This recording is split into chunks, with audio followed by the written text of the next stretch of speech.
சகிதேவைர் உதீர்ணஸ்ய ராவணஸ்ய வதார்த்திபிஹி ஆர்த்திதோ மானுஷே லோகே ஜக்ஞே விஷ்ணு சனாதனஹ. தேவர்கள் அனைவராலும் வணங்கப்பட்ட திருமால் ராவண பயத்தை போக்குவதற்காக இப்பூவுலகில் ராமனாக அவதரித்தார். இந்த தேவர்கள் கூட்டத்துக்கே தலைவன் இந்திரன். பிரதான சேனாபதி ஸ்கந்தன், சுப்பிரமணியன், ஆறுமுகன். அவர் பெயரையும் சேர்த்து இருவருமாக ஒரு சன்னிதானம் விளங்குகிறது. அங்கிருக்கும் ராமனைத்தான் தரிசிக்க போகிறோம். சென்னையில் குரோம்பேட்டை ராதா நகரில் உள்ள ஆச்சரியமான கோயில் ராம சுப்பிரமணியர் திருக்கோயில். குரோம்பேட்டை ராதா நகர் ரயில் கேட்டில் இருந்து மெயின் ரோடிலேயே 15 நிமிட நேரம் நடந்தால் ராமர் சன்னதி வருகிறது. இந்த திருக்கோயில் சுமார் 60 ஆண்டுகள் பழமையானது. ராமர் சன்னதியும் ஆஞ்சநேயர் சன்னதியும் எதிரெதிரில் உள்ளன. ராமன் ரொம்ப அற்புதமான திருக்கோலத்தில் உள்ளார்.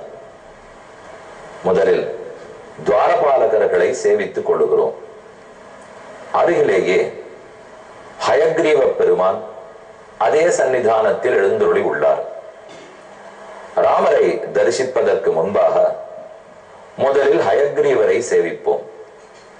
இதோ உபதேச முத்திரை வலத்திருக்கையில், புத்தகம் இடது திருக்கையில், மேல் 2 திருக்கைகளிலும் சங்கமும் சக்கரமும்.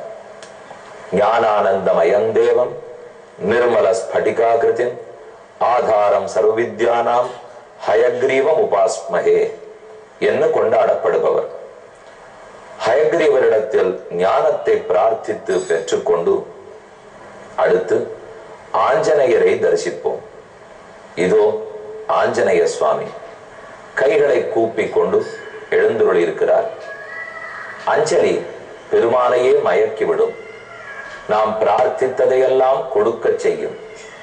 அஞ்சலி பரமாமுத்ரா க்ஷிப்ரம் தேவ பிரசாதினி என்று சாத்திர வாக்கியம். மிகச்சிறந்த முத்திரை அஞ்சலி முத்திரை.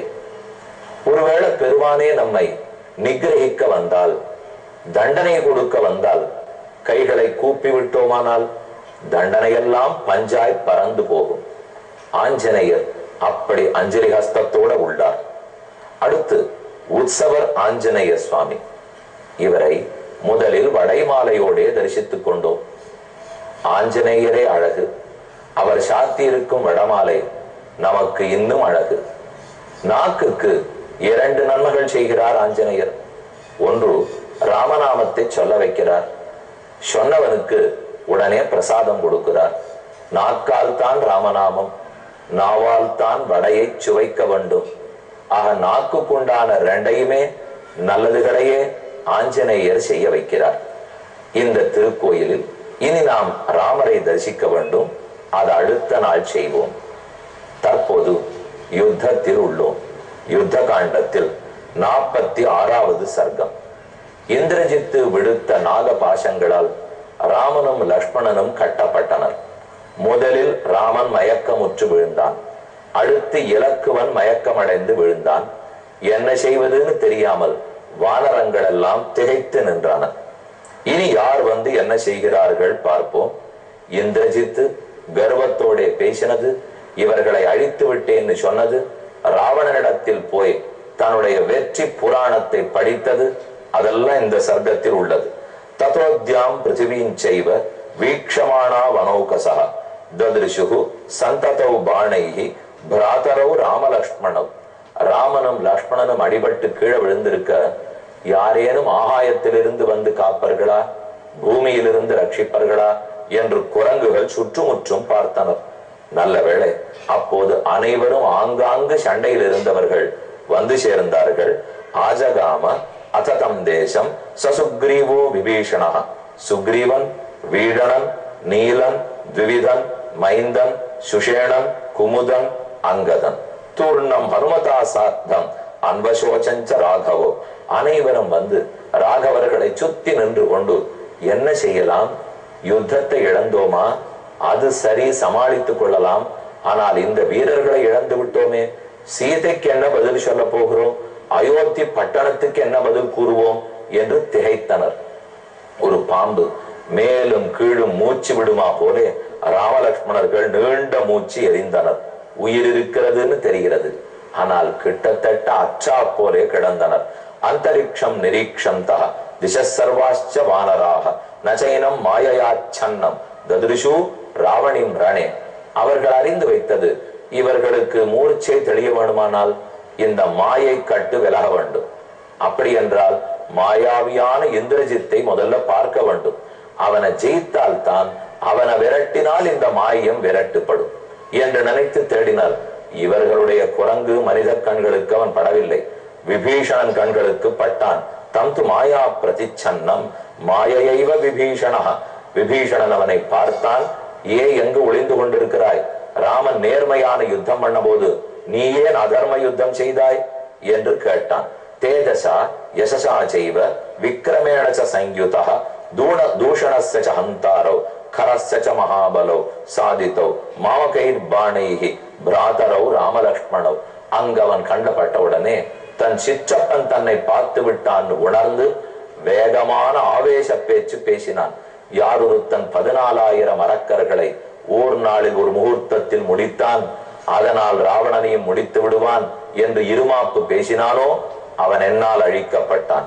நேமோ மோக்ஷயிதும் சக்யா வேதஸ்தாதி ரிஷுபந்தனாத் சர்வைரபி சமாகம்ய சர்ஷிசங்கைஹி சுராசுரைஹி. இனிமே சுரர்கள், அசுரர்கள், ரிஷி கூட்டங்கள், வைத்தியர்களின் கூட்டங்கள் எத்தனை பேர் வந்தாலும் இவர்களை காப்பாற்றுவதற்கு இயலாது. கிருஷ்ணேயம் யத்கிருதே லங்கா நதி வருஷாஸ்விவாகுலா சோயம் மூலஹரோனர்த்தா சர்வேஷாம் சமிதோமயா. யாரொருத்தனாலே எங்களுடைய குலமே அழிந்து விடும் பயம் எழுந்ததோ, லங்கையில் ரத்த ஆறு பெருகத் தொடங்கித்தோ, இதோ அவன் என்னால் அடிபட்டு விழுந்திருக்கிறான். இப்படியெல்லாம் பலவாறாக பேசினான். சரி, அவனை பிடித்து கட்டுப்படுத்துவோம், எதிர்ப்போம் என்று அங்கிருந்த வானர முக்கியர்கள் அவர்கள் முயன்றனர். ஆனா மொத்த பேரையும் அடித்தான். ராமன் அடிபட்டு விழுந்திருக்கிறவே, மனத்தில் திண்மை இல்லை, மனத்தில் தைரியம் இல்லை.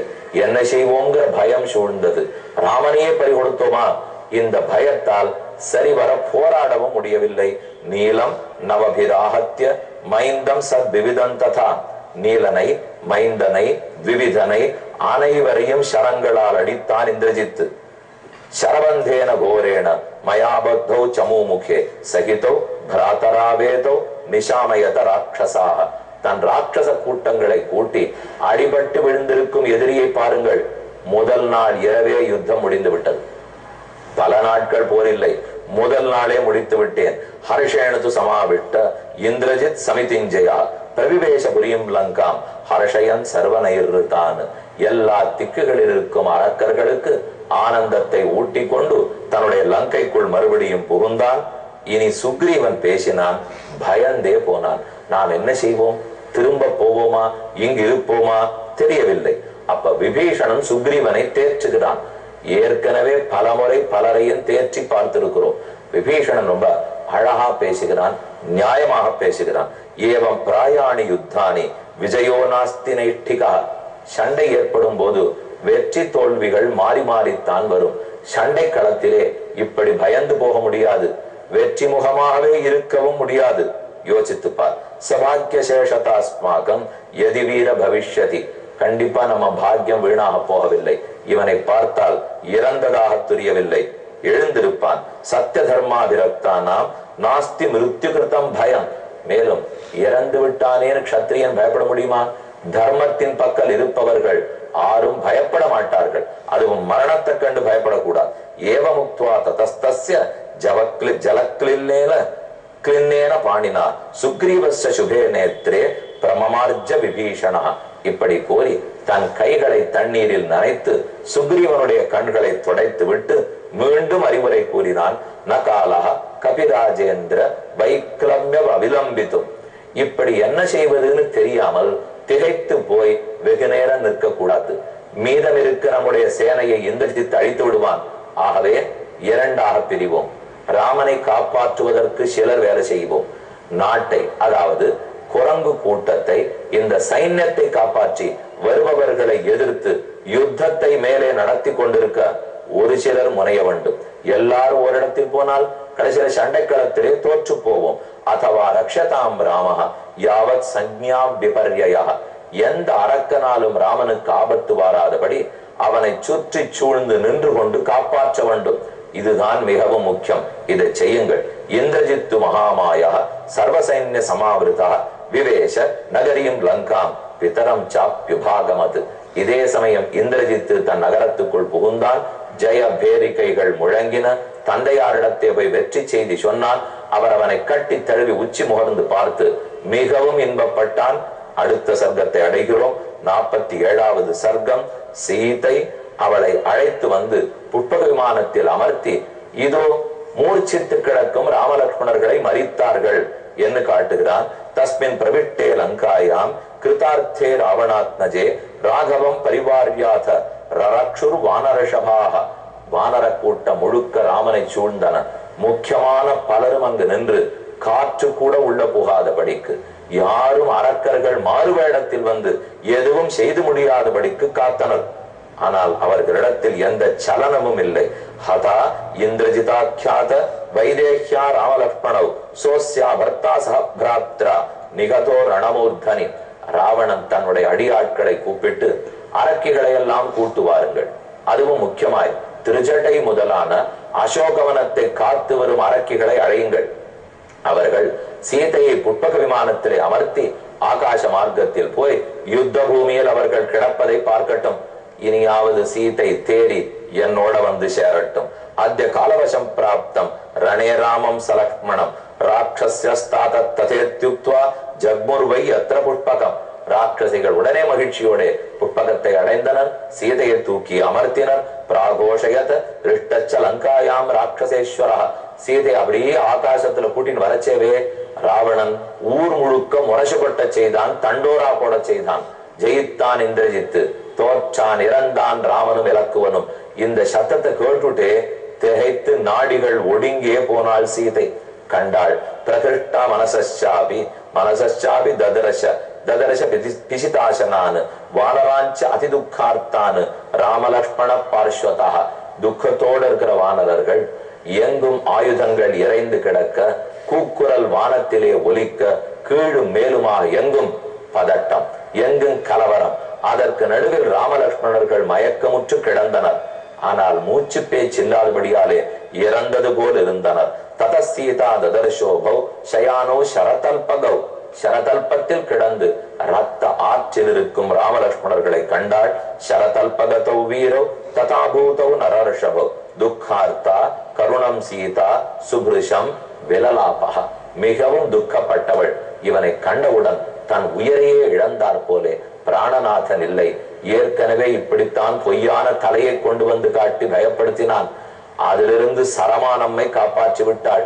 இப்ப நம்மி ராமனுக்கு என்ன நடந்ததோ, பர்த்தாரம் அனவத்யாங்கி லக்ஷ்மணஞ்ச அசிதேக்ஷணா பிரேக்ஷ பாம்சுஷு சேஷ்டந்தோ ருரோத ஜனகாத்மஜா. தன் அழகிய மான் போன்ற விழிகள் மருண்டு போக அதால் இருவரையும் நோக்கினாள். தன்னுடைய பேரிழவை நினைத்து வருந்தினாள். சபாஷ்ப சோகாபிகதா சமீக்ஷதௌ பிராதரோ தேவசுத பிரபாவௌ விதர்க்கயந்தி நிதனம் தயோஸ்ஸா துக்கான்விதா வாக்கியமிதம் ஜகாத. மேலும் மேலும் யோசித்தாள். நிஜமாகவே மரித்திருப்பார்களா? அப்படித்தான் தெரிகிறது. ஏற்கனவேயாவது மாயைன்னு புரிந்தது. இப்ப அனைவரும் இங்கு இருக்கிறார்களே, யுத்த பூமியில் தானே பார்க்கிறோம். இது நிச்சயம்தான். உண்டா? நாம் உயிரோடு இருக்கிறோமே, ராமன் உயிரிழந்து போனானா? ஒரு பெரிய தர்க்கம் தொடங்குகிறது. என்ன சொன்னால்னு கேட்போம். இந்நிகழ்ச்சி ஸ்ரீராமனின்